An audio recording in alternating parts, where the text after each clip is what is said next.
ইরানের ক্ষমতাসীনদের বিরুদ্ধে সামরিক অভিযান নিয়ে আগেই কড়া হুঁশিয়ারি দিয়েছিলেন মার্কিন প্রেসিডেন্ট ডোনাল্ড ট্রাম্প।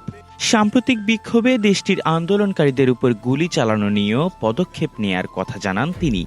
তবে শেষ পর্যন্ত সরকার বিরোধী বিক্ষোভে কোনো প্রকার হস্তক্ষেপ করা থেকে নিজেকে বিরত রাখে ওয়াশিংটন। এর মধ্যেই মধ্যপ্রাচ্যের পরাশক্তি দেশটিকে উদ্দেশ্য করে নতুন এক বিস্ফোরক বার্তা দিয়েছেন ট্রাম্প।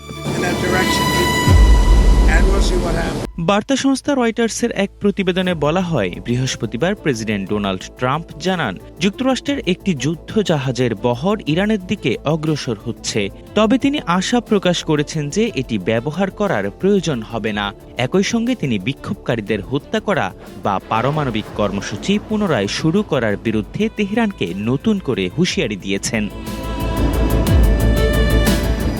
নাম প্রকাশ না করার শর্তে মার্কিন কর্মকর্তারা জানিয়েছেন, বিমানবাহী রণতরী ইউএসএস আব্রাহাম লিঙ্কন এবং বেশ কয়েকটি গাইডেড মিসাইল ডেস্ট্রয়ার আগামী কয়েক দিনের মধ্যে মধ্যপ্রাচ্যে পৌঁছাবে।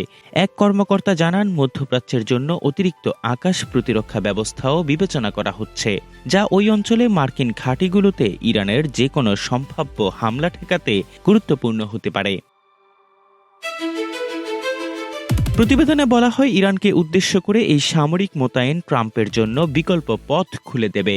এর মাধ্যমে মধ্যপ্রাচ্যে মোতায়েনরত মার্কিন বাহিনীকে আরও ভালোভাবে রক্ষা করা যাবে। অন্যদিকে গত জুনে ইরানের পারমাণবিক স্থাপনায় হামলার পর প্রয়োজনে অতিরিক্ত সামরিক ব্যবস্থা গ্রহণ করা সহজ হবে। ইরানের সাম্প্রতিক বিক্ষোভে কঠোর দমনপীড়নের ফলে ইরান ও যুক্তরাষ্ট্রের মধ্যে চরম উত্তেজনা দেখা দেয়। এর প্রতিক্রিয়ায় গত সপ্তাহে এশিয়া প্যাসিফিক অঞ্চল থেকে রণতরীগুলো ইরানের উদ্দেশ্যে যাত্রা করে।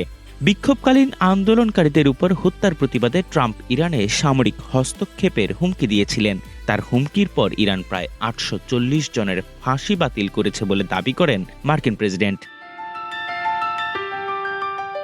এয়ারফোর্স ওয়ানে সাংবাদিকদের সঙ্গে আলাপকালে ট্রাম্প জানান, ইরান যদি তার পরমাণু কর্মসূচি আবারও শুরু করে তবে পুনরায় হামলা করা হবে। বৃহস্পতিবার মার্কিন প্রেসিডেন্ট জানান, ইরান যদি আবার পরমাণু কর্মসূচি চালু করার চেষ্টা করে তবে তাদের অন্য এলাকায় যেতে হবে। যুক্তরাষ্ট্র সেখানেও ঠিক ততটাই সহজে আঘাত হানবে যেভাবে আগে আঘাত করেছিল।